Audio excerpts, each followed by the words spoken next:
Hey guys, this is a problem that you guys have all asked for me to work out based on popular demand. It's how to calculate the force or the electrostatic force between these charges.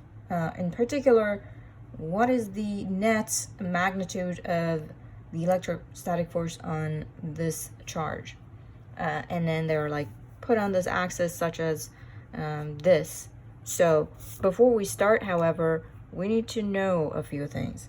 Let me refresh your memory on how to calculate electrostatic force between any two charges anyway. So let's say I have, forget about that configuration for a minute. Let's say I have a charge, I'm going to call it Q1 very creatively, and then Q2 a little bit further down the road, and they are apart from each other by, I don't know, a distance d. Let's just call it d for distance. So this is d. Now, if I know this distance, if I know, and I also know how big these charges are, I can easily calculate the force or the electrostatic force between them as this, which is the Coulomb's constant, K, Q1, Q2 over the distance between them squared.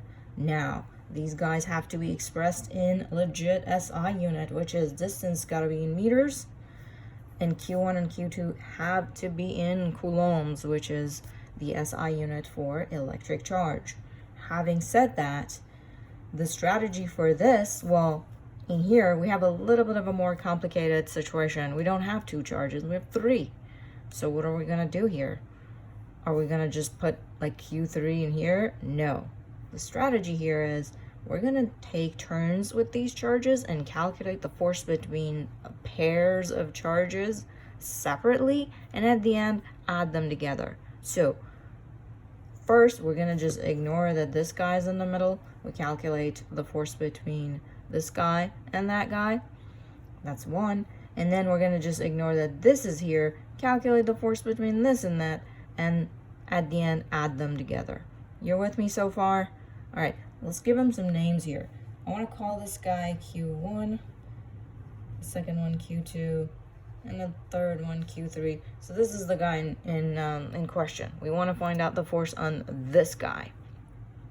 So we have to figure out how much force is it receiving from this guy, from Q2, and then separately how much force is he receiving from Q3, and at the end add them all up.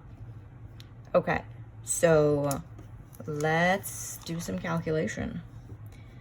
So between part one, force between Q1 and Q3. How do we formulate? Let's call it F13 because it's between Q1 and Q3. And it's going to be K. Who are the players in this game? Q1 and Q3. So that's what we're going to put in upstairs. And downstairs, we're going to find out how far apart are they from each other, Q1 and Q3. Forget this guy. It's from here to here. For now, let's just call it D13. But we're going to investigate further into that. Okay. So let me see what I have. I know how big the Q1 charge is. I know how big the Q3 charge is. I also kind of know how far apart they are from each other, though not explicitly. Let's figure that out. Let's just write down what I know. Known. Q1 is, also this guy is in microcoulomb. Remember, it has to be in coulombs. So -6 times 10 to the -6 coulombs. Because micro, this is the little letter mu in Greek and stands for 10 to the -6. So micro anything is that thing times 10 to the -6. So -6 microcoulombs is -6 times 10 to the 6 coulombs. Q3 is positive 7 times 10 to the negative 6 coulombs. And the distance between them, 1, 3, is just simply x3 minus x1. Because I know, oh, let's label them here. This guy is x1, which is negative 8 centimeters. And then this is x3, which is negative 2 centimeters. Hopefully you can see that. So it's going to be, what is my x3? Negative 2 minus negative 8, all of them in centimeter. And it's going to be positive 6 centimeter. But is centimeter a legit SI unit of length? No. We need to convert that to meters, and we know how that goes. It's 6 times 10 to the negative 2 meters. Perfect. Now I know my distance between the two charges, and I know the magnitude of the charges. Let's get plugging and chugging. F13 is 9 times 10 to the 9 Newton meter squared over Coulomb squared times, oh, I might run into this later, but okay, let me write a little smaller, or better yet, let me just erase this and go down the line. Oops. Wow, I'm shaking the entire frame of the video.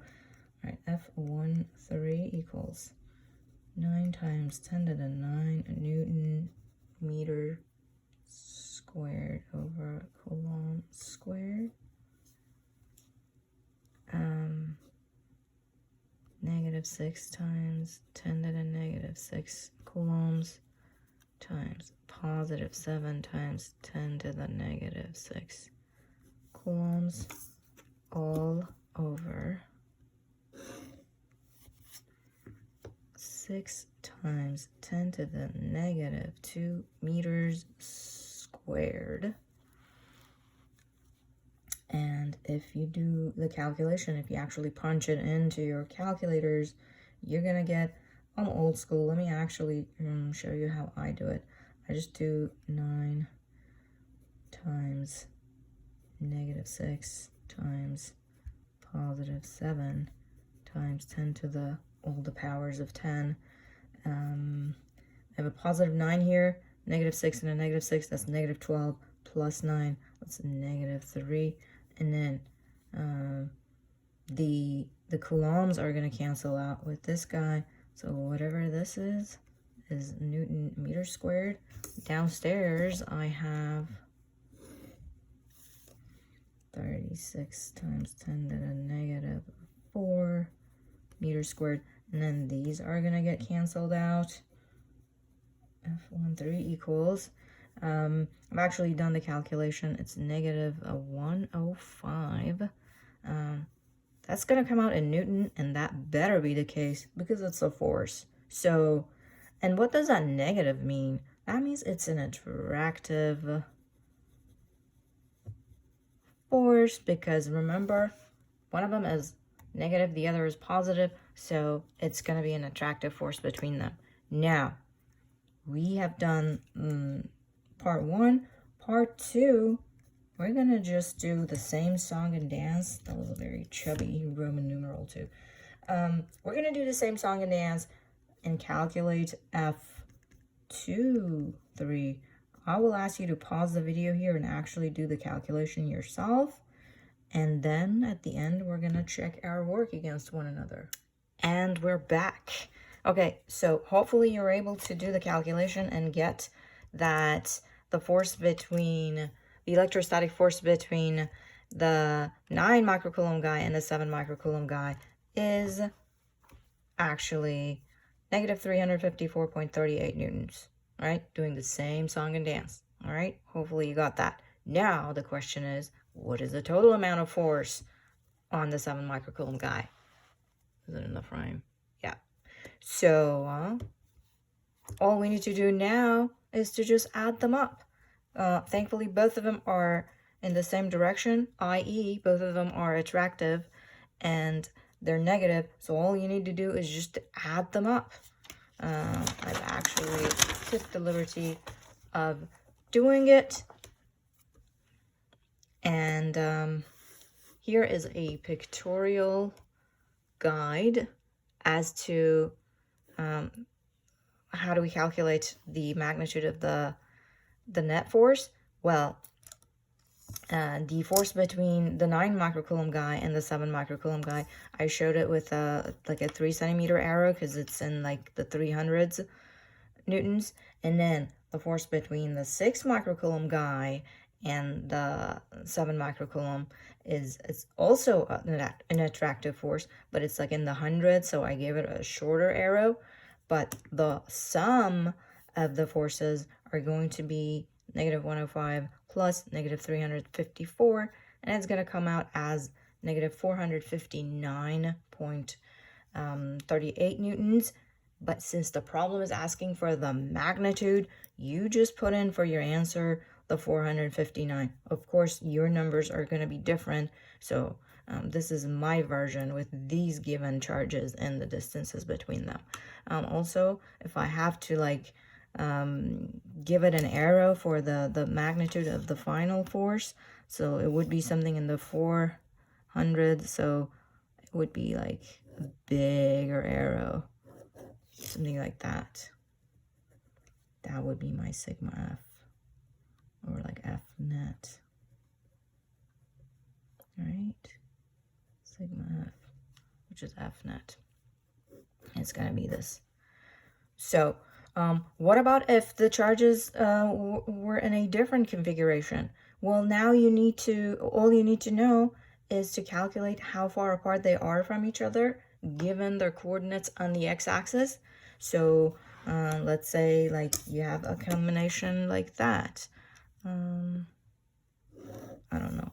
Let's say you have a charge here at, I don't know, x equals positive 4. I'm just making it up.